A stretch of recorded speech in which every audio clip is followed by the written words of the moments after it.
Saludos y bendiciones, mis queridos hermanos y hermanas. Te doy la bienvenida a este resumen de la semana de tu programa Abad Padre Internacional. Si te perdiste algo del lunes 23 al viernes 27 de mayo del 2022, esta es tu oportunidad de encontrarte con el evangelio de ese día que te gusta o que te llamó la atención, el santo del día, etcétera, entre otros contenidos más que tiene este programa. Aquí lo vas a encontrar. Abad Padre Internacional. Bendiciones para todos, hermanos, y bienvenidos a esta cápsula bajo el manto de María. Hoy hablaremos bajo el título María, morada del Espíritu Santo. En estos días que estamos próximos a celebrar la fiesta de Pentecostés, por supuesto que a nuestra Madre Santísima tenemos que darle su lugar. María, morada del Espíritu Santo. Y todos sabemos, ¿verdad?, de que ¿quién es el Espíritu Santo? El Espíritu Santo, usted y yo como bautizados sabemos de que es la tercera persona de la Santísima Trinidad. El Espíritu Santo es el amor del Padre con el Hijo manifestado en su iglesia.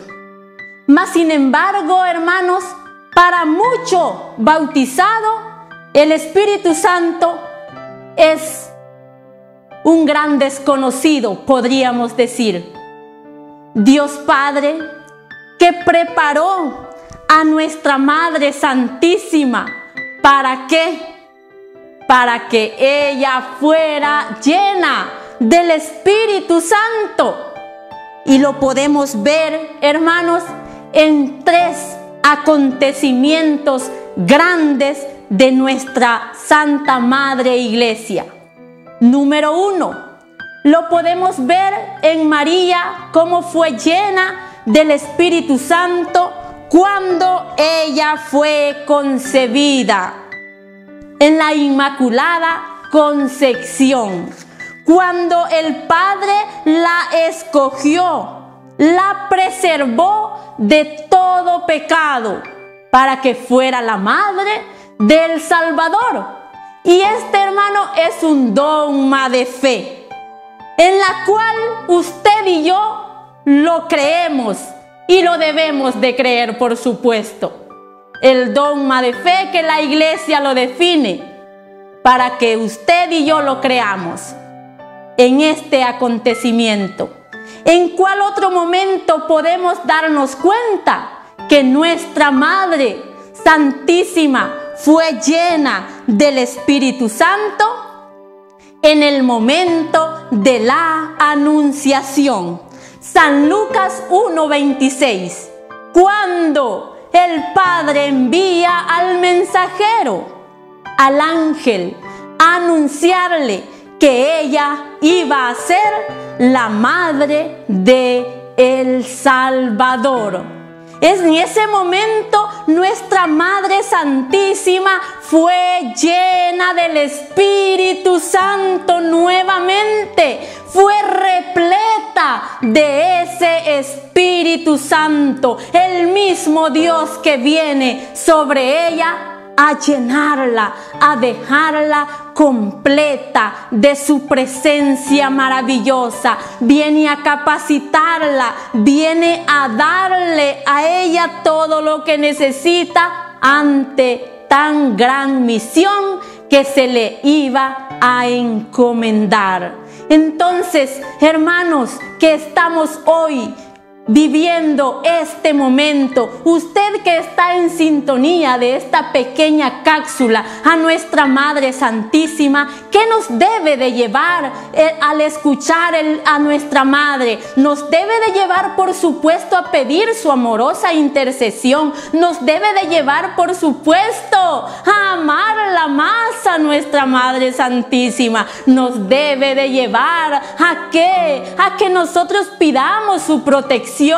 como lo es este pequeño espacio bajo el manto de María, pidámonos, pongámonos bajo el manto de nuestra Madre Santísima para que ella cuide nuestra vida, para que ella cuide nuestra fe, para que ella interceda por nosotros y que al igual que ella también nosotros seamos llenos de ese Espíritu Santo. ¿En cuál otro momento María es llena del Espíritu Santo? En el número 3, María fue llena del Espíritu Santo el día de Pentecostés. Hechos 2:1. María estaba junto a los apóstoles pidiendo, orando, unida a la iglesia. Y es allí donde la iglesia nace, porque reciben la fuerza del Espíritu Santo en ellos. Allí María también, hermano, allí fue donde se complementa esa presencia maravillosa. Entonces miremos a María como el modelo a seguir. Miremos a María como esa madre que nos protege. Miremos a María como esa madre que nos ama, y al igual que ella, como recibe esa presencia del Espíritu Santo en día de Pentecostés, nosotros también podemos decirle: Madre, intercede por mí para que yo también reciba un nuevo Pentecostés en mi vida, para que yo como cristiano bautizado viva mi fe, para que yo ame mi iglesia. María ocupa el lugar maravilloso en mi corazón. María ocupa el lugar de madre en mi vida, y espero que también, hermano, en tu vida ocupe ese lugar especial nuestra Madre Santísima. Sigamos conociendo más, porque hay mucho que aprender, pero por el momento usted se queda bajo el manto de María.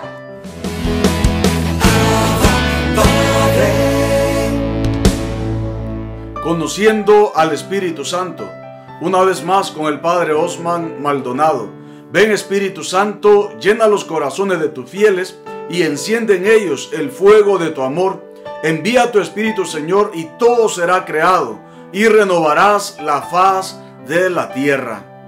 Mis queridos hermanos, para conocer la acción del Espíritu Santo en nuestra vida, es necesario acercarnos a la palabra, porque justamente es a través de la palabra que ha sido inspirada por Él como nosotros vamos a ir conociendo cómo actúa el Espíritu Santo y su acción en la vida del cristiano. En Romanos 8:9 nos dicen: el que no tiene el Espíritu de Cristo no le pertenece. El que no tiene el Espíritu de Cristo no le pertenece. Palabra de Dios. Entonces, ¿qué hace el Espíritu Santo en nuestra vida?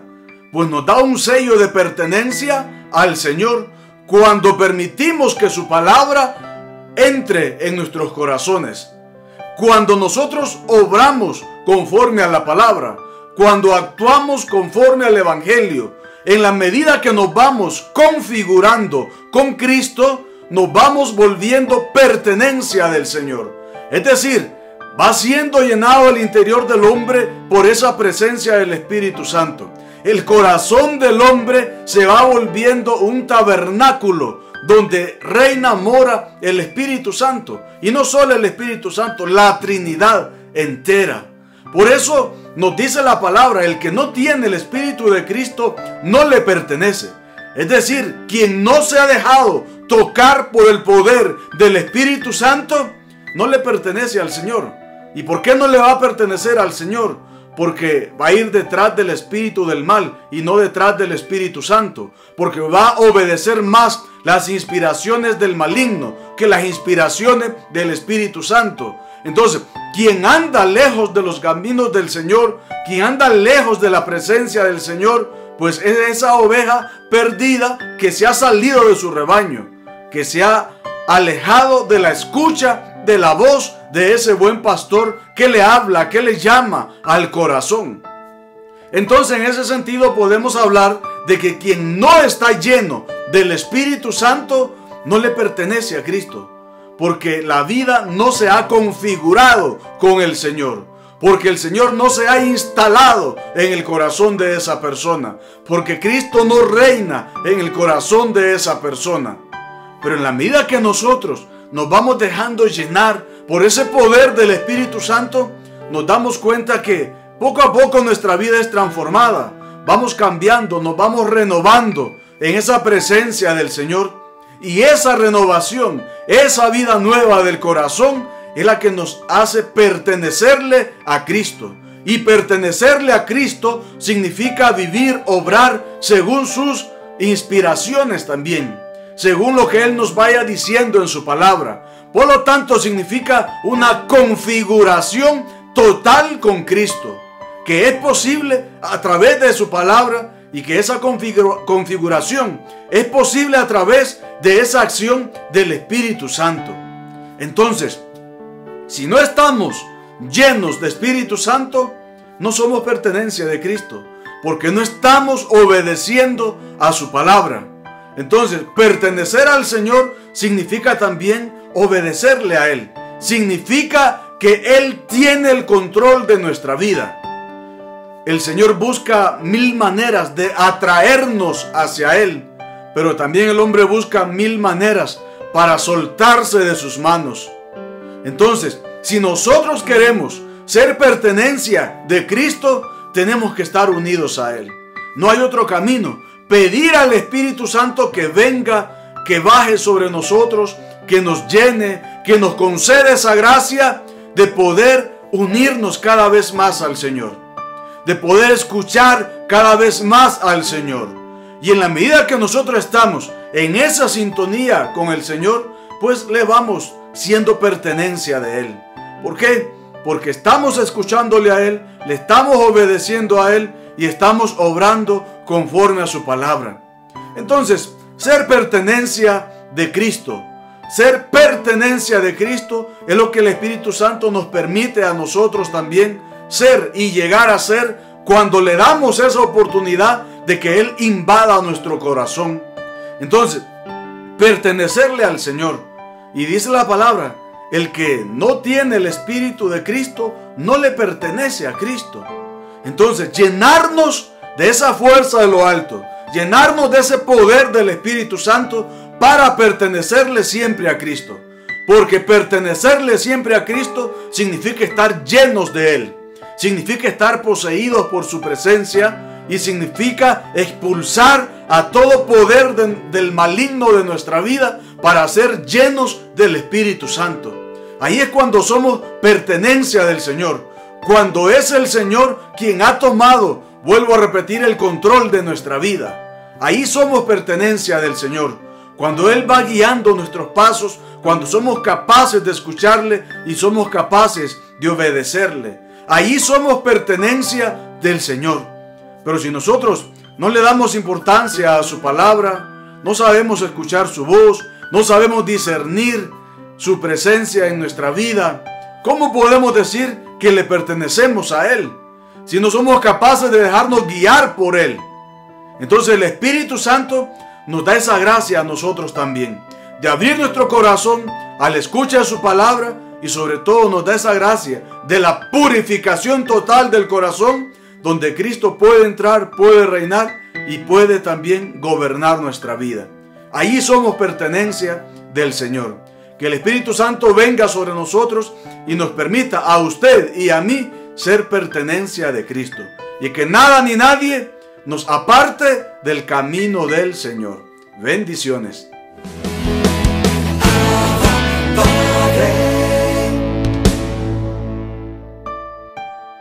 Hola, ¿qué tal? Esto es JF Proyecto Patrístico. Mi nombre es Juan Felipe Restrepo y soy sacerdote de la Unión Lumen Day.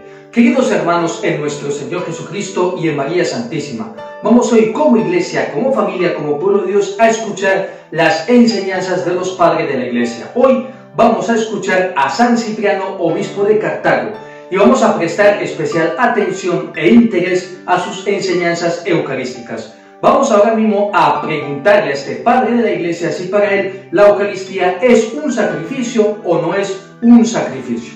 Vamos a ver qué nos responde el santo. Vamos a la página 147 de nuestro libro, que os lo recuerdo, Textos Eucarísticos Primitivos, tomo primero de Jesús Solá, editado por la BAC. Muy bien, La primera respuesta dice así, o la primera respuesta que podemos encontrar. Más aún, es gran honor y gloria de nuestro episcopado el haber dado la paz a los mártires, para que los sacerdotes que celebramos a diario los sacrificios de Dios. Por tanto, ya tenemos la respuesta. Para San Cipriano la Eucaristía sí es un sacrificio. Más aún es gran honor y gloria de nuestro episcopado el haber dado la paz a los mártires, para que los sacerdotes que celebramos a diario, que por supuesto, veis cómo vamos aprendiendo, aquí nos podemos encontrar ya en este siglo III un testimonio de que la celebración de la Eucaristía era diaria. Dado la paz a los mártires, para que los sacerdotes que celebramos a diario los sacrificios de Dios, preparemos hostias y víctimas para Dios. Entonces aquí nos damos cuenta de que en efecto la Eucaristía es un sacrificio. Más aún, cuando participamos de este sacrificio, la participación en cuanto al banquete, nosotros también nos convertimos luego en hostias y víctimas, vivas y agradables para Dios. Porque aquí lo que está detrás de este texto es el orgullo episcopal que siente San Cipriano al haber administrado la Eucaristía a aquellos que después se convertirían en mártires al derramar su sangre por Cristo. Mucha atención con lo que hemos acabado de escuchar. Y entonces, cuando San Cipriano inculca, anima a los sacerdotes a esa celebración diaria, porque de esta manera se están preparando también hostias y víctimas vivas para Dios.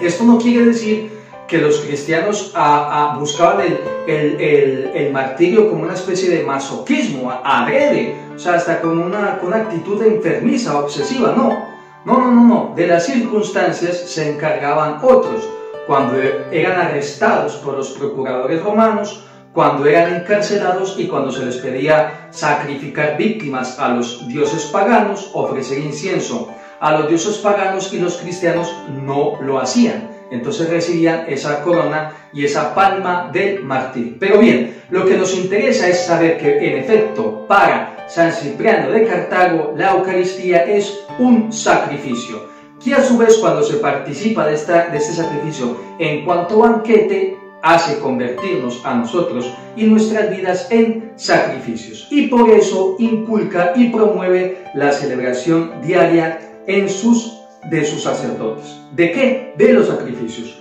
Pasamos a un segundo texto que está en la página 171 y dice así. Aquí nos va a hablar este pastor y padre de iglesia de las virtudes que ha de tener el sacerdote que hace ¿qué? Ofrece los sacrificios. Vamos a escuchar. Pues es necesario que los sacerdotes y ministros que sirven al altar y a los sacrificios sean íntegros e inmaculados. Segunda ocasión en 300, en las cuales San Cipriano se refiere a la Eucaristía como un sacrificio. Pasamos a otro texto, en la página siguiente, página 172. Recordad que decíamos que San Cipriano tuvo una etapa muy rigorista en su episcopado, hasta tal punto que cuando se encontraba con sacerdotes lapsi, es decir, con sacerdotes caídos, ya no les permitía más la celebración de la Eucaristía. Recordad que luego San Cipriano se dio cuenta de que ese no era el camino correcto ni adecuado, y entonces ya comenzó a dejar ver más ese aspecto de la misericordia del episcopado, y por eso luego admitía a los sacerdotes y que luego podían ofrecer esos sacrificios. Admitía a los lapsi, a los fieles cristianos que habían caído, y entonces ya podían participar frecuentemente de la Eucaristía. Pero recordad que siempre habían de pasar por un periodo considerable de penitencia, y también tenían que recibir la absolución que les venía por manos de los sacerdotes. Muy bien, entonces, total que él dice, que es cuando está explicando la situación de estos sacerdotes que ya no pueden celebrar, que se les ha prohibido la celebración de los sacrificios, y les invita entonces a vivir con un corazón contrito y humillado, que es el sacrificio que agrada a Dios, y luego como una hostia víctima y agradable, que es lo que nos dice el texto de Romanos 12. Muy bien, dice esto. Ahora no se concede a los sacerdotes de Dios facultad de ofrecer y celebrar los divinos sacrificios. Entonces aquí ya encontramos no solamente cómo San Cipriano denomina la Eucaristía, la nombra como un sacrificio, sino que también encontramos el verbo que indica la acción que está detrás del sacrificio, el ofrecer. Ahora no se concede a los sacerdotes de Dios facultad de ofrecer y celebrar los divinos sacrificios. Pues muy bien, vamos a dejarlo aquí. Esto es JF Proyecto Sacerdotal y hoy hemos descubierto que para San Cipriano la Eucaristía es un sacrificio. Hasta la próxima.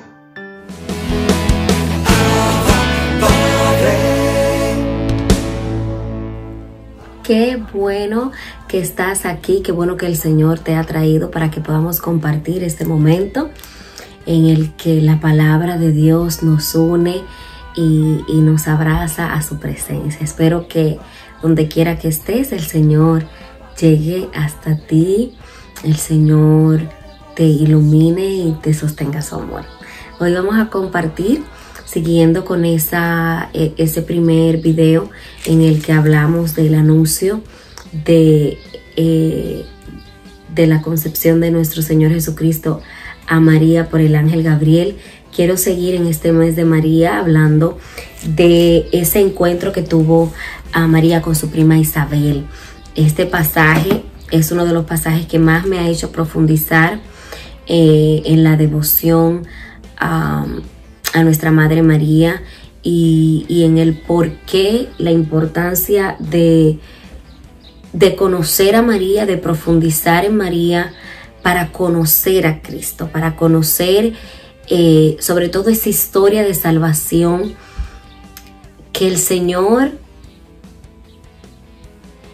ha escogido a María para que forme parte de ella y ver la importancia de María y ver qué tanto nosotras, sobre todo las mujeres que queremos abrazar la cruz de Cristo, tenemos que aprender de María.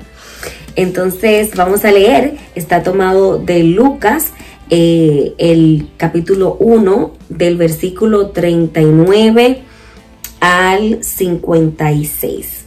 Entonces dice de la siguiente manera: por aquellos días María se puso en camino y fue deprisa a las montañas de una ciudad de Judá. Entró en casa de Zacarías y saludó a Isabel. Y cuando Isabel oyó el saludo de María, el niño saltó en su seno. Entonces Isabel, llena del Espíritu Santo, exclamó a grandes voces: Bendita tú entre las mujeres, y bendito el fruto de tu vientre.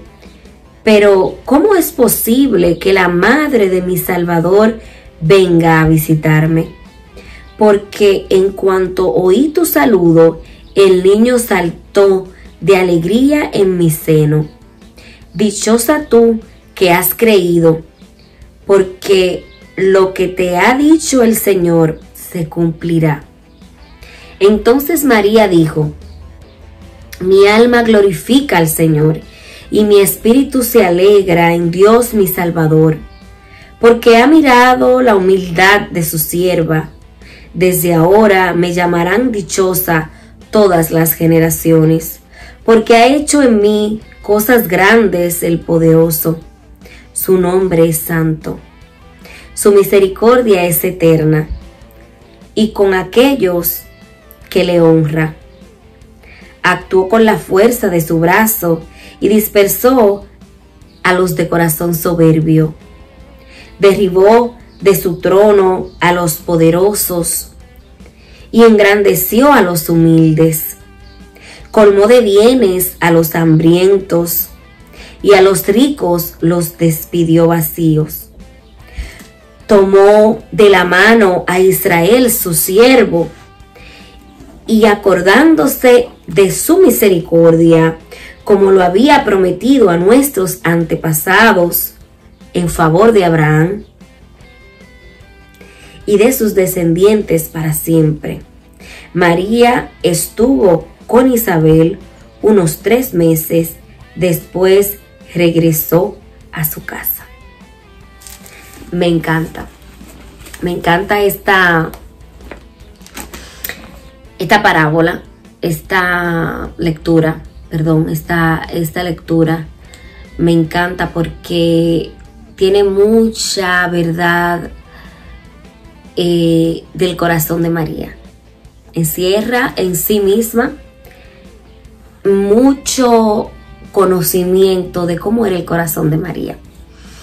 Leímos en los versículos anteriores que el ángel Gabriel, al anunciarle a María que iba a concebir a nuestro Señor Jesucristo a través de la obra y gracia del Espíritu Santo, él le pone como sostén de esa promesa que su prima Isabel estaba encinta. Y lo primero que María hace es decir: hágase en mí según tu palabra. Pero cuando leemos estos versículos vemos que María, acabando de anunciarle que ella iba a concebir a un hijo, o sea, que el Espíritu Santo se iba a posar sobre ella, recibiendo esa noticia, en vez de María guardarse, cuidarse, porque estos serían los primeros, la primera etapa de su embarazo y es la más peligrosa, y yo voy a ser la madre del Salvador, déjame yo cuidarme, déjame yo retirarme de todo peligro.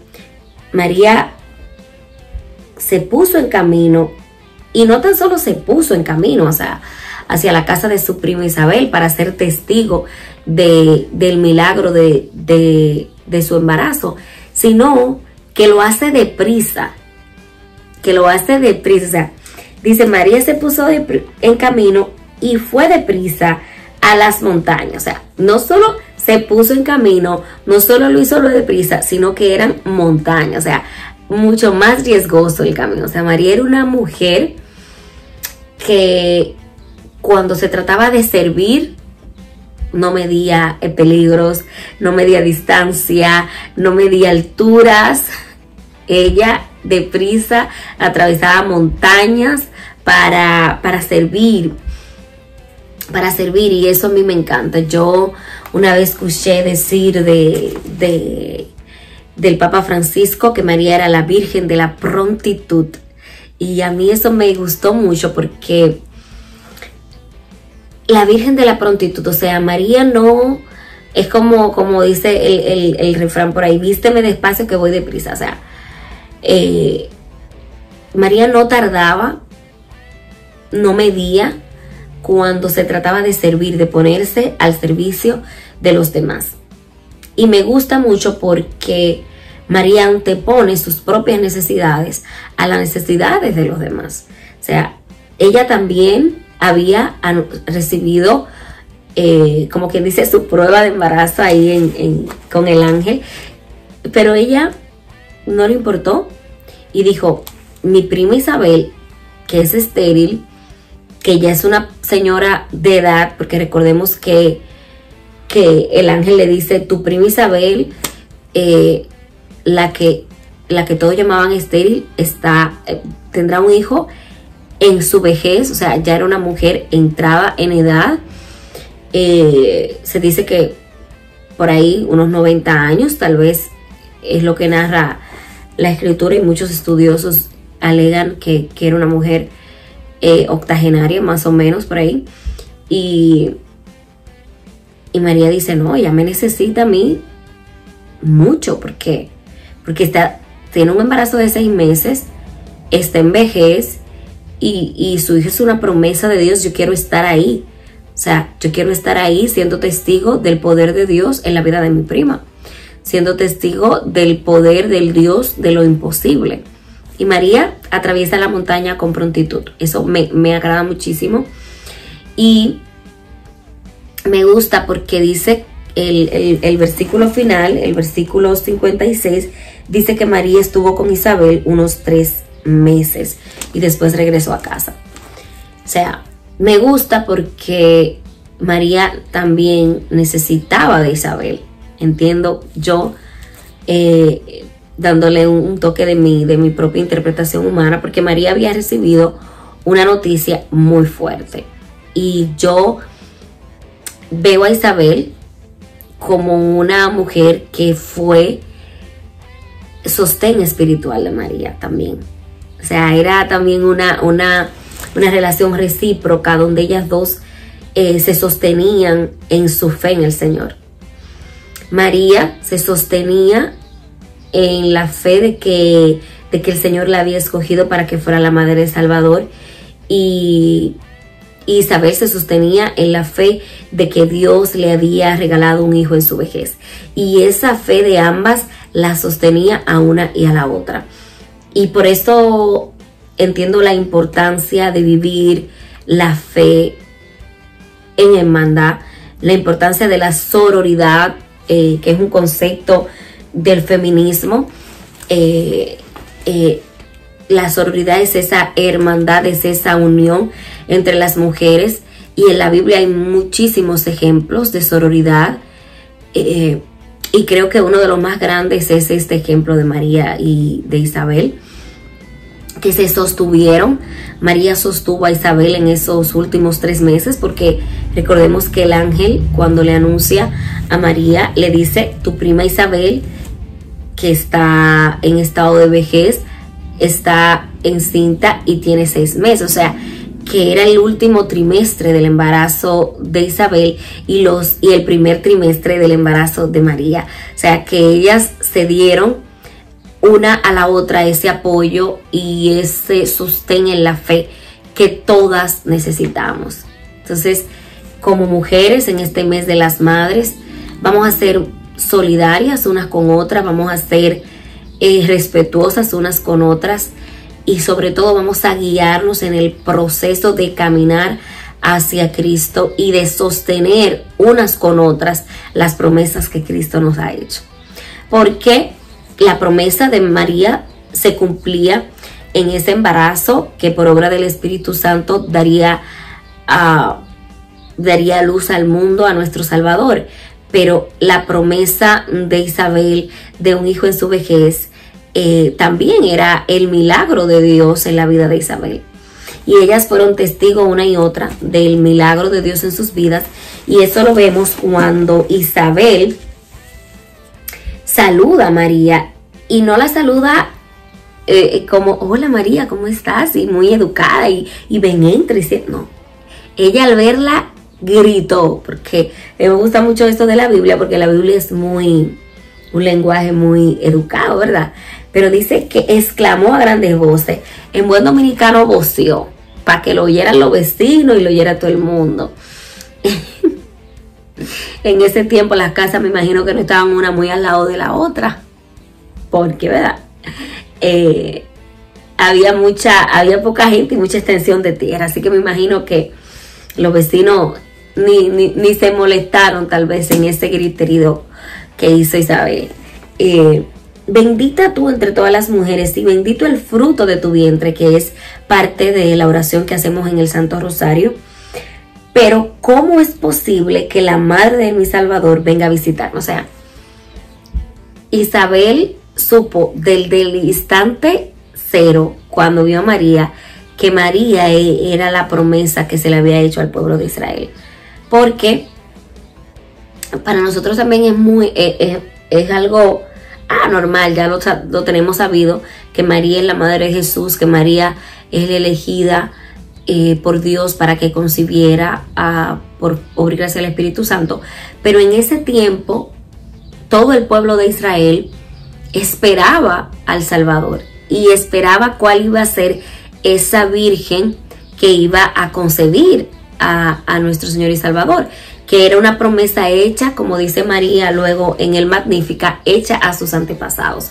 O sea que Isabel era una mujer de fe, era una mujer de oración que aguardaba esa promesa, que esperaba por ella, que esperaba por la venida del Salvador, y que al ver a María la reconoció inmediatamente. Bendita tú entre todas las mujeres y bendito el fruto de tu vientre. Y pregunta: ¿de cuándo acá a mí me visita la madre de mi Salvador? Por eso la intimidad con María no es la intimidad con cualquiera. Y a mí esa pregunta de Isabel me llena, me sostiene mucho en mi fe de por qué yo tengo que venerar a María. Y repito, venerar, no adorar, adoración solo a Dios, que es uno y que es trino, nadie más. María no ocupa el lugar de Dios. Ahora, María es una persona que fue fundamental en la salvación de nosotros, y nosotros tenemos que verla como un ejemplo de entrega sin condiciones al plan de salvación. Y eso tiene que movernos a querer emular esas virtudes que vemos en ella, como muchas veces queremos emular las virtudes de algún hermano de la iglesia, de algún reverendo, sacerdote, de algún santo. Asimismo, tenemos que ver a María como un ejemplo de fe, como un ejemplo de entrega. Y cuando podamos tener esos acercamientos a María, saber que nosotros no somos merecedores. Porque la misma Isabel lo dice cuando pregunta: ¿cómo es posible que la madre de mi Señor venga a visitarme? Y ahí, luego de esa pregunta tan poderosa que hace Isabel, vemos que ella dice, que ella testifica lo que fue el primer milagro de Jesús a través de, digamos que de la intersección y de la sola presencia de su madre. Porque dice: porque en cuanto oí tu saludo, el niño saltó de alegría en mi seno. O sea, dichosa tú que has creído, porque lo que te ha dicho el Señor se cumplirá. O sea, María, tan pronto María llega, Isabel queda llena del Espíritu Santo. Porque María era la vasija en la que, o sea, Jesús ya estaba en su vientre. O sea, desde el mismo instante que el ángel Gabriel le anuncia a María que ella iba a concebir un hijo, ya desde la concepción, nosotros los católicos sabemos por fe y por ciencia, porque la ciencia así lo dice, que desde el momento de la concepción hay vida. Inclusive muchos científicos aseguran que hay, cuando se unen el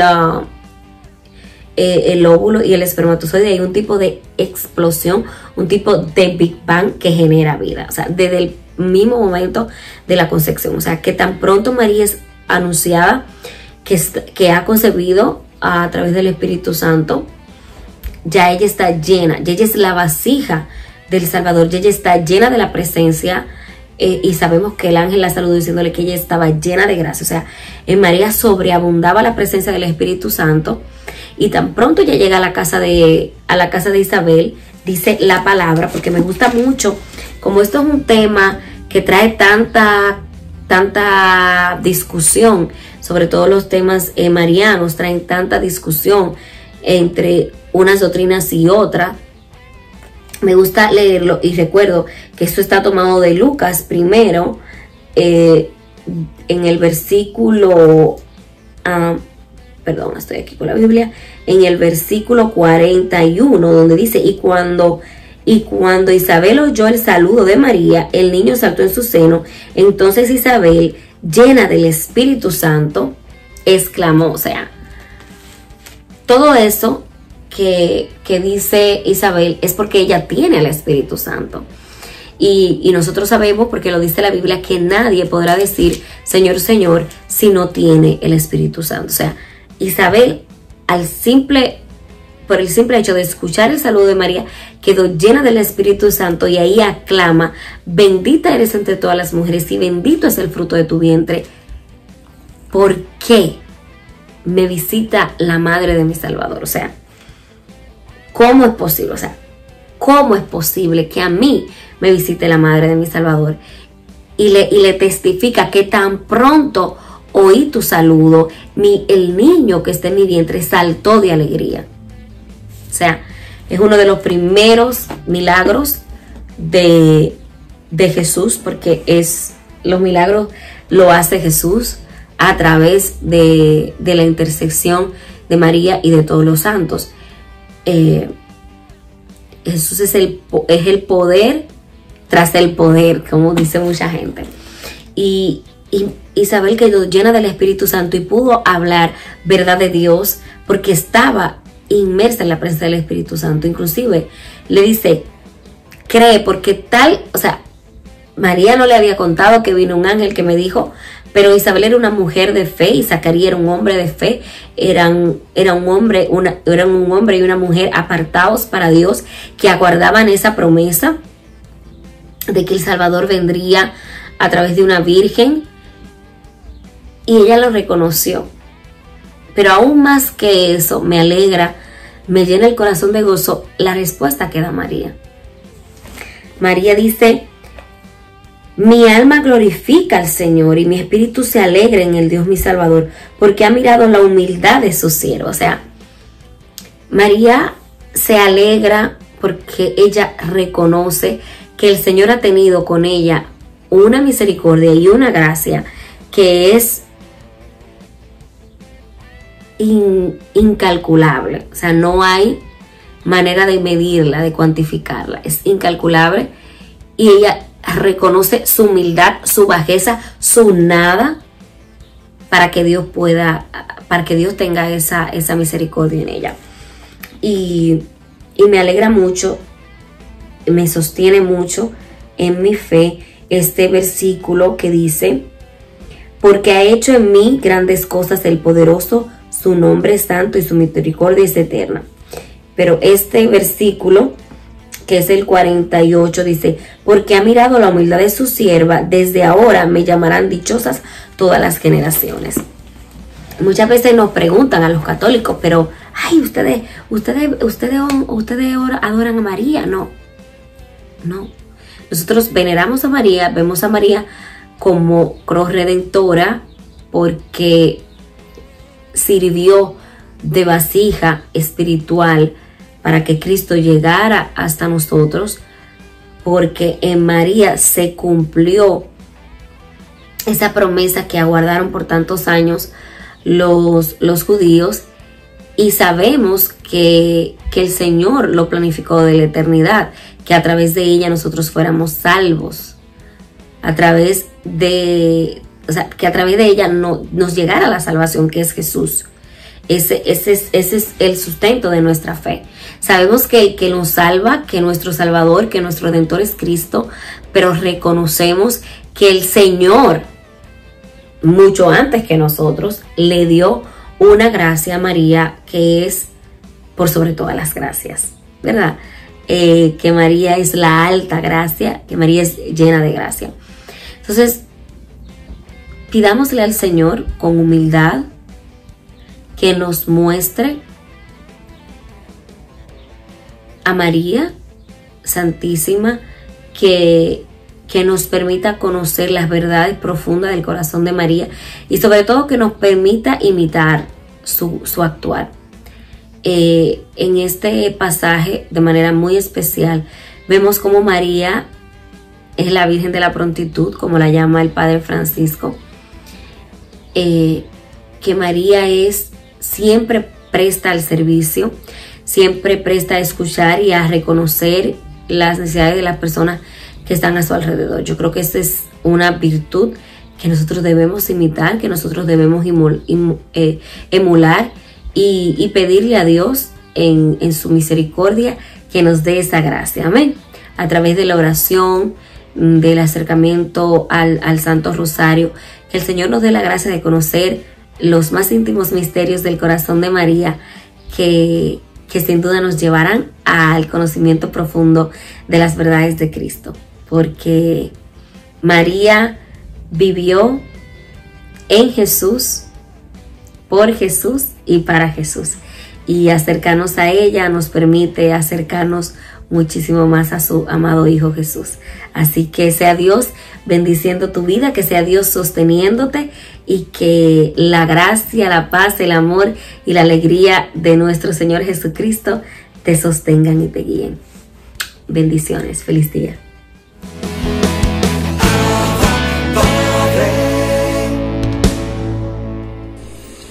Bienvenidos a esta nueva edición de Cerrando las Puertas al Enemigo, segmento que se emite dentro del programa Abba Padre. Hemos visto en la sesión anterior cómo la importancia de sanar las heridas que se hayan producido en el primer y segundo mes de embarazo. Hoy quiero referirme a las que se han producido a partir de ese momento. Es decir, ante todo, el tercer mes de embarazo, que es cuando se manifiesta la masculinidad o feminidad del feto y se configura su sexo cerebral. Van las dos cosas unidas. Y aquí el problema suele darse cuando el bebé se siente rechazado en su identidad sexual, porque sus padres deseen otra condición.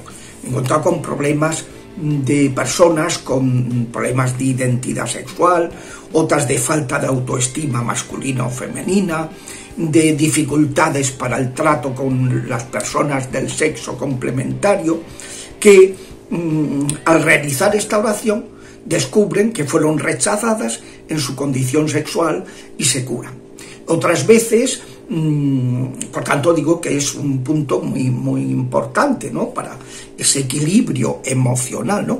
Y otras veces se produce que el bebé, ante la figura, al fallarle la figura paterna o materna, no consigue identificarse con esa figura. Por ejemplo, un varón que le falla la figura materna, pues no se sentirá atraído el día de mañana por las mujeres.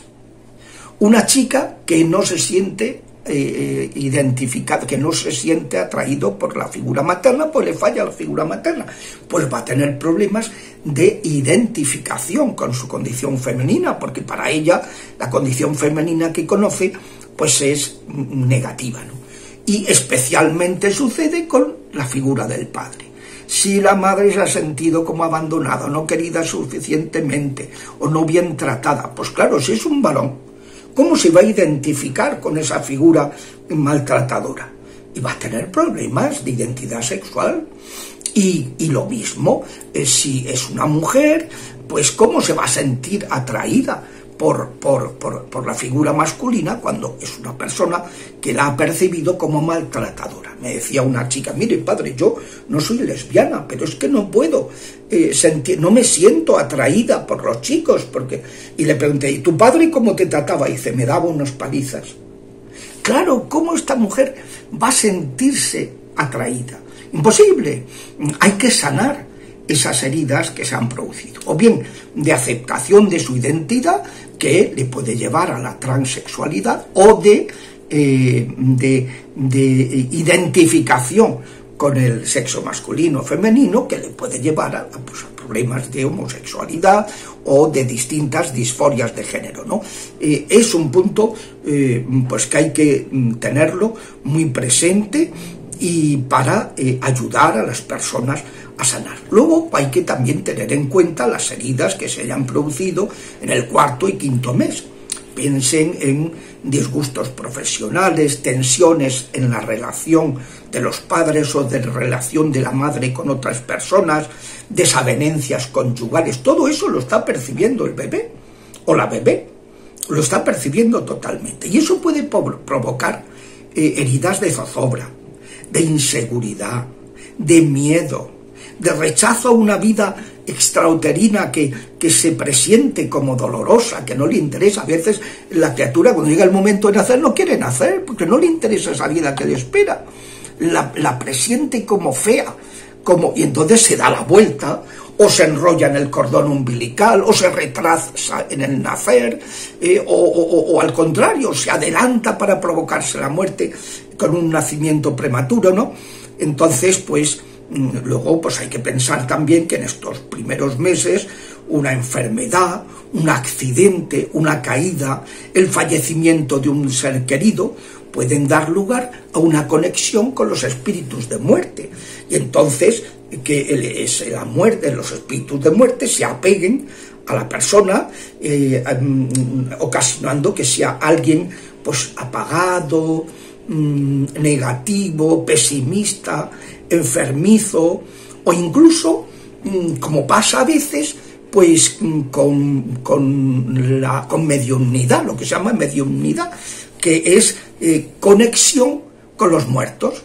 conexión con los muertos. Han sido atacados por los espíritus de muerte, y entonces las personas que han fallecido y no han aceptado su muerte y quieren conectar con los vivos, claro, con los vivos normales no pueden conectar, pero con los vivos que tienen mediunidad, es decir, una conexión, se puede establecer el puente. Los espíritus de muerte pueden establecer el puente y entonces ocasionar pues que esa persona tenga como una predisposición a ver o a sentir las personas difuntas, ¿no?